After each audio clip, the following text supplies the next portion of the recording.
Our next speakers, this whole session is going to be kind of a bummer, and I want you to know that it's Heath and Brian's fault because I got really excited about the possibility at CNPS and they egged me on, and now you get to hear Heath Bartosh and possibly Brian Peterson talk about 5 years of post-fire research in North and Central Coast Range chaparral, lessons learned and future goals. Give it up for Heath and Brian.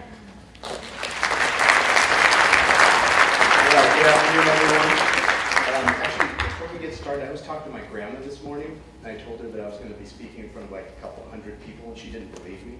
Mind if I take your picture? Can I get everybody to wave, maybe? All right, you're going to love it.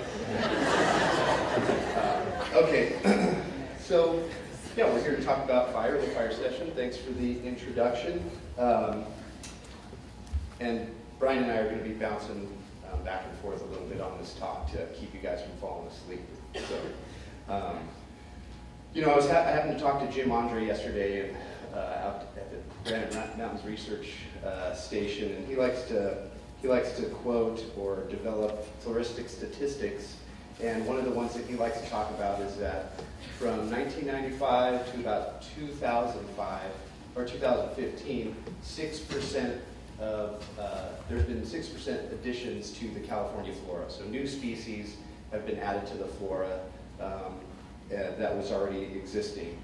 And what I think is important for our talk here is that, while we're not necessarily maybe finding new species in association with our research, but what we are looking at is new range extensions and new county records. And so we're out there capturing floristic data in areas where you have to be in the right time, at the right time in the right place to be able to capture this data, because these are fleeting floras and they're only going to be lasting for 1, 2, 3 years post-fire.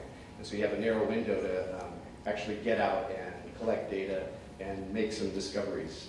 So just a couple themes for the talk here is that this is a long-term study with no end in sight. And so, all of this is sort of a work in progress, and that our talk here today is really sort of focused more on the floristics and a little bit of the diversity drivers that we've been observing out there as part of our research.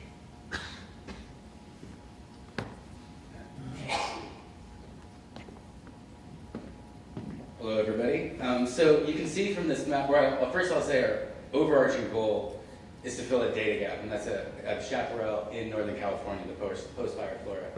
And as everyone knows, most of the chaparral in California is in Southern California, and so are the studies as well. You can see in Northern California, we do have quite a bit of chaparral and not that many studies in the post-fire flora. So really, our drive is to fill that gap, and like he said, find range extensions, also find out if there's local fire followers that we don't see in Southern California. And one of the biggest challenges to this project, though, is that, as you may know, after a fire, you have to get a project going, it has to be immediately after the fire. So we only have a few months to design a project, contact stakeholders, and try to secure funding. So this is all really difficult to do. So one of our main goals was to develop a simple and effective sampling design that we can just apply to projects that's kind of already set and ready to go.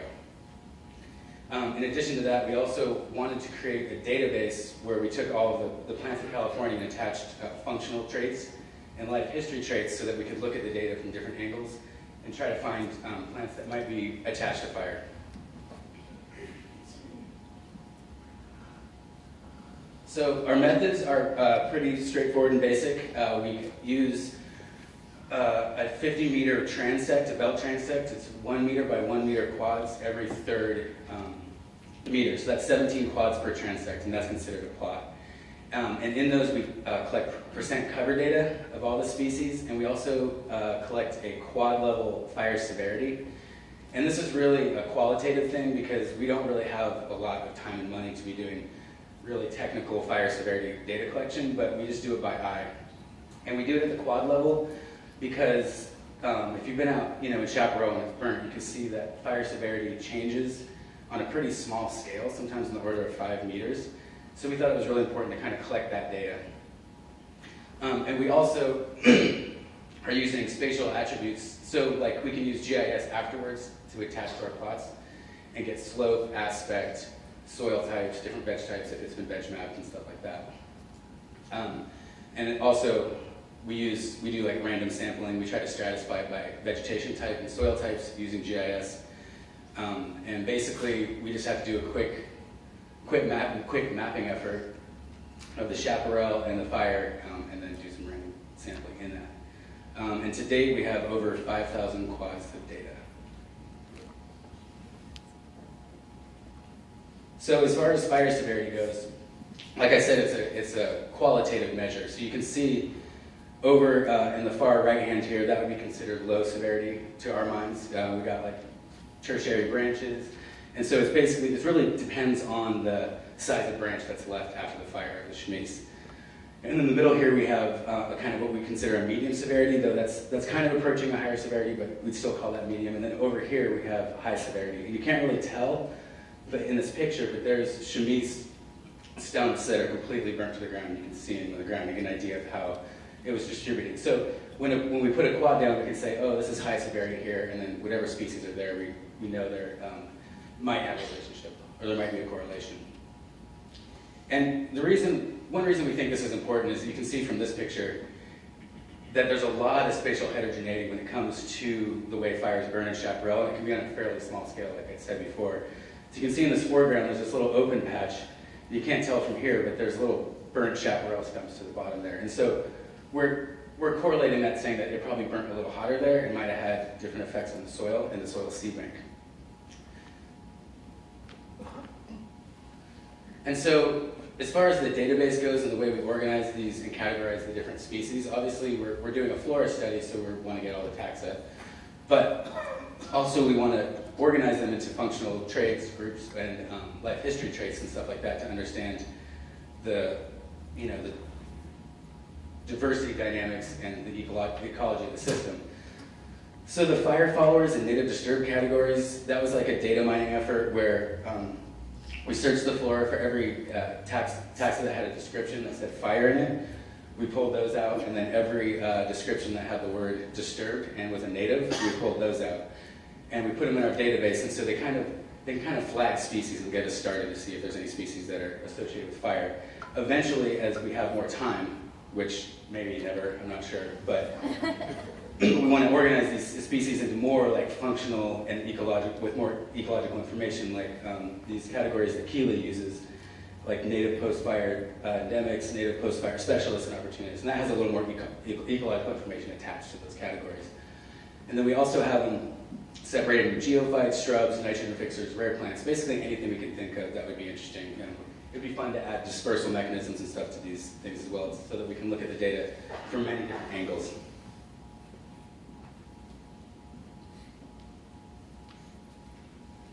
So this is a map of our projects to date. Our first project was in Mount Diablo State Park in Contra Costa County, and that was a cool project because we got to do multiple years of data collection. We got 3 years. And it was a relatively small fire. It was very, very, very diverse. And as anyone who knows Mount Diablo, it's got a lot of great diversity. So that was really interesting. And that was our first project. And then there was a smaller fire down here at Carnegie State Park that was in Diablo and scrub, so it wasn't even in chamise. And so we found some interesting stuff there. It was a really small fire. We got fewer plots in there, but we also got 3 years of data. But it was a totally different vegetation type, so we wanted to definitely get some data in there. And then our third project was up at Berryessa, Snow Mountain, and that was in the Rocky and Jerusalem fires, and those fires were quite a bit bigger than the 2 we worked in. And we had, so we had more options with more vegetation types, more serpentine. And then, let's see, and then after that, this last year, we did the Pepperwood Preserve, Annandale State Park, and Sugarloaf State Park. So those are all in the first year of sampling. Oh, I should say too, the Lake Berryessa one, we only could get funding for the second year. We couldn't get funding for the first year, which just illustrates one of the problems with this kind of research. But we still got in there and got a lot of good data. So yeah, there's other 3 over, and then Nuns and Tubbs fires we're able to do this year, and we're hoping that we can get some more data next year. And as you can see, we're kind of slowly. This is this is kind of the thing is we have to be opportunistic about where we get data, wherever the fire is, we have to go. And we're starting to get a good spread, kind of moving north is our hope. So we're going to talk a little bit about a few of our actual projects. And I'm going to start out with the Mount Diablo one, and that was our first project, and we were fortunate enough to be able to actually get sampling going in multiple different vegetation types, which was helpful for us, especially for our first project, to kind of understand what was going on. Obviously, there was actually a lot of interesting things that came out of the other vegetation types, but obviously the most interesting fire-following species were in chaparral. We expected that. One thing we didn't expect that was kind of interesting is that you see this live oak stand over here on the far right is a much shorter stand. It was growing in poorer soils, probably on the order of 15 to 20 feet high. So it was kind of acting like shrubs, and we actually found quite a few fire followers in this vegetation type. Whereas the more traditional live oak, more open grown that we're used to, we didn't find any. So it was kind of, and there was still less in the live oak, so it kind of really brought the question to how much of this is structure, the way the fire is burning, and how much of it is really attached to chaparral, and how much of it is just kind of shrubland in the way the fires burn in that environment. And then I think he's going to take over. So next stop, we'll continue with Mount Diablo State Park and talk about characteristic species and noteworthy species, but that can almost be like, maybe you could consider those part of a regional fire flora for a certain area, but we don't have enough data to support that yet, but maybe just give you a little bit of a hint that that could be what's going on there. So Calandrinia breweri at the top left, that's probably California's, or could be California's flagship post-fire fire-following species. It's pretty much everywhere. We've seen it in every fire we go in, and just in varying levels of abundance. And Eminanthe penduliflora also very abundant where it grows, but we didn't see it everywhere. One of the more interesting stories from Mount Diablo is that Antirrhinum kelloggii. Mount Diablo is a very well-botanized, well-documented place, and there's been fires there for at 40-year intervals for over the past 150 years. And Antirrhinum kelloggii have not been seen for 80, and that's got a seed of about a millimeter, so that's lasting in the soil seed bank for a long time. The fire poppy, Papaver californicum, although we did see it, it was also very patchy and in low abundance. I think it was only in 2 places on Mount Diablo out of 3,000. And then Phacelia phaceolioides, which is the most interesting one. It's like a Diablo range endemic from places like Henrico to the north at Mount Diablo. And prior to the fire, it was really very restricted to only small nooks and crannies and rock outcrops on the mountain. But it was really interesting to see how widespread the seed bank was for that species, because post-fire it was almost in every chaparral patch there was. So, fire is definitely a teacher. Then you go over to Tesla, which is the Tesla fire in Carnegie State Vehicular Recreation Area.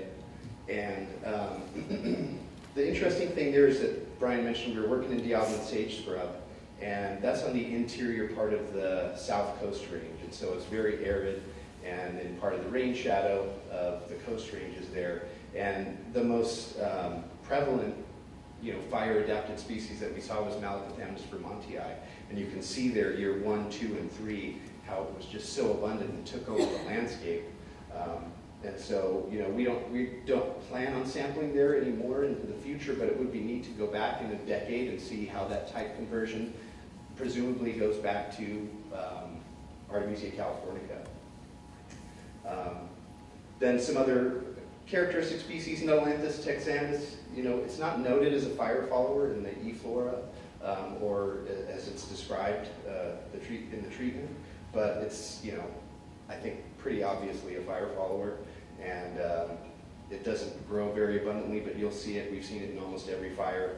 And then the most interesting one was this Aramalki harryi, which hadn't been recorded since the 1940s in Corral Hollow. So, it's these sort of flashy events that kind of give you a small window into what this hidden flora looks like.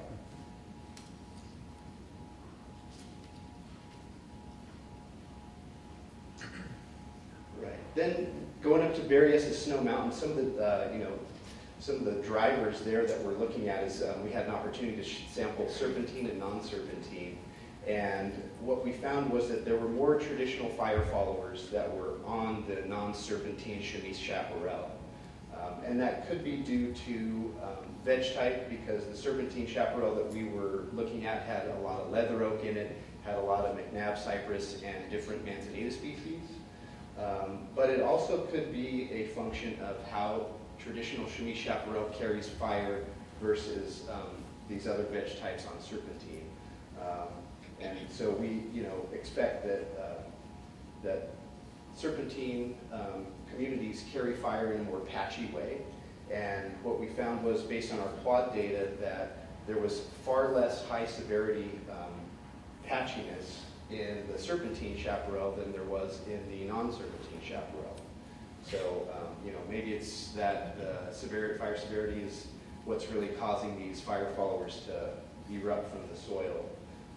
And then another thing could be is that, serpentine soils are really poor in nutrients, and so you have mostly what's taking up the space there, these legumes that they can make their own nitrogen and provide their own nutrients. And again, we see Calandrinia breweri, Apiastrum angustifolium, which that was actually at its northern range limit, as well as Calandrinia. And then there's a Calistegia there that was sort of within the heart of its range, but it's also a rare species, and it was doing very well there. And then these noteworthy species at the bottom, is another couple examples in Acmispon and Cryptantha, where these two were also at their northern range limit. So we seem to kind of be hitting the edge of these ranges here of fire-following species within Berryessa Snow Mountain. Then the next thing that we started to notice was that patch size had something to do with the amount of fire followers we were seeing. And you can see the picture on the left, there's a patch of small chemise chaparral on pepperwood, and there's a lot of grass in it. And so it's got a high level of ecotone with grasslands and other woodland deciduous oak species or communities that these grasses are starting to invade and not really giving the chemise chaparral or the other types of chaparral their core habitat area to function as they usually do. And so it's possible that that addition of biomass from the grasses is actually changing the soil structure and the amount of organic matter in there to where it's unfavorable for fire followers to come up after a fire. But when we get into Sonoma, what was really interesting was that there were a lot of new county records that we saw. And Pepperwood actually was a place that's been well documented and botanized as well, but we were still finding records that were new to Pepperwood. So, common things like Scutellaria tuberosa to smaller diminutive plants like the Apiastrum. And then, noteworthy species there in Pepperwood again on serpentine, the far left, the Acmispon that was super abundant on serpentine. So the serpentine at Pepperwood also was very depauperate for traditional fire followers. And then where we have the new record and new Pepperwood record and new county record of Silene antirrhina there. And this map just sort of also illustrates the patch size, because we found the same thing with Sugarloaf and Annandale State Parks, where patch size played a role in the abundance of fire followers, where there were more fire followers in the larger chemise stands. Who went to Sugarloaf this last year? Everybody? You guys probably saw that big patch of Eminanthe that was there. Somebody described the smell to me one time as smelling like a wet balloon. Okay.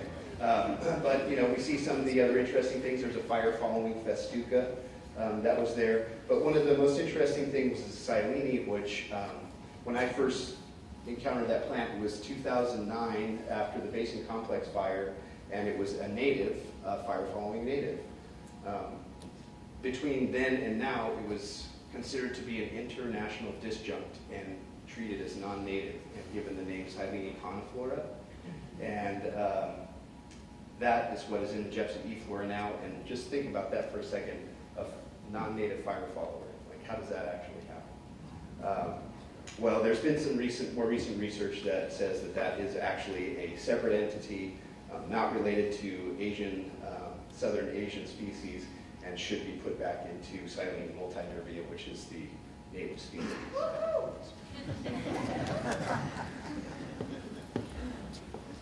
So yeah, I guess in summary, as far as some of the more ecological stuff, you know, we want to do a little more analysis and dig in more to the data to look at the fire severity and what kind of impacts that have on the ecosystem and the kind of diversity dynamics at that small scale we were talking about. And we want to look more into the patch size and see how important that is. And I think something good to mention about the patch size is that every time we say, oh, smaller patches have less fire followers, you know, people get stag. And for us, it's actually kind of interesting because it's kind of an ecological range issue, right? Where it's like these little, there may be some interesting genetics going on in these kind of more marginal zones, and making it almost more worth conservation or to pay attention to.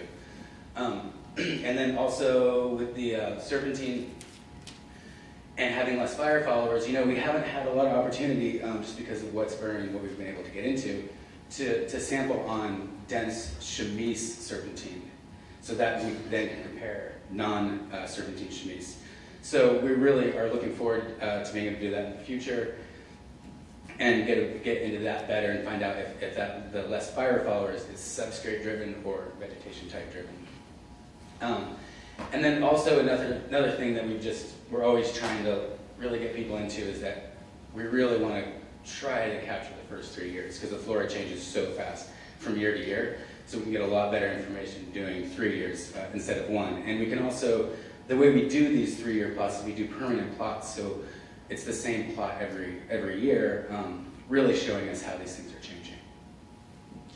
And then, like Heath had mentioned, we're pretty excited about different range extensions and new fire followers and stuff like that.